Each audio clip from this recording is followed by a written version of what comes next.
But that's not all. Russia has vetoed a UN resolution. Now, this resolution condemned the Kremlin's annexation and referendums, declaring them as illegal and invalid.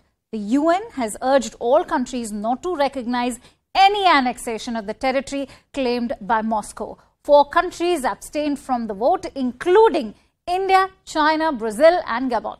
Here's what India's permanent representative to the United Nations, Ruchira Kamboj, had to say.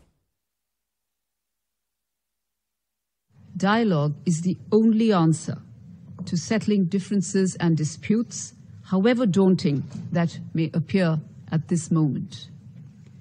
The path to peace requires us to keep all channels of diplomacy open. India's Prime Minister has also emphasized that this cannot be an era of war. We therefore sincerely hope for an early resumption of peace talks to bring about an immediate ceasefire and resolution of the conflict.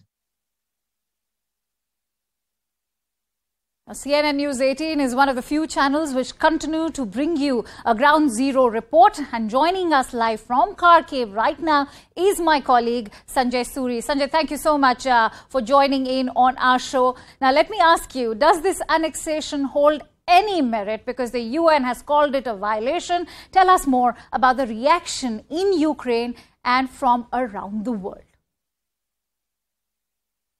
This annexation, as announced by Putin, is not going to be accepted in Ukraine. It's not going to be accepted around the world. There has been some ambivalence at the United Nations resolution on this. India has abstained, but that is not to say that India has endorsed this move either. It's very unlikely that any of Russia's allies will align themselves with this move either. We've had China express misgivings. Israel, a close friend of Russia, has said definitely that it will not. It has been rejected by Serbia. So this is not going to be easy for Putin to get away with, whatever it looks like on the map and in the plans. All right. Also, whether it's for the war or the sentiments within Ukraine, how does Russia's hostile move bode for the uncertain situation on the ground level? It's not clear what the picture is in Zaporizhia, which is now under divided control. The town itself is under Ukrainian control. The area around is occupied by Russian forces.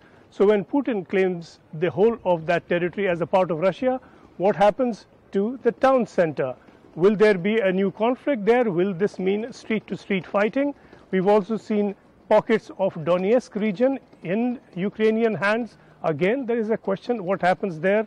Beyond that, there is a further question whether Russia can really take over this whole eastern belt of Ukraine, now claimed to be the western fringe of a new and a newly expanded Russia, whether Russia can really take charge of these areas and run them as if they were, as a matter of course, a part of Russia, a new part of Russia.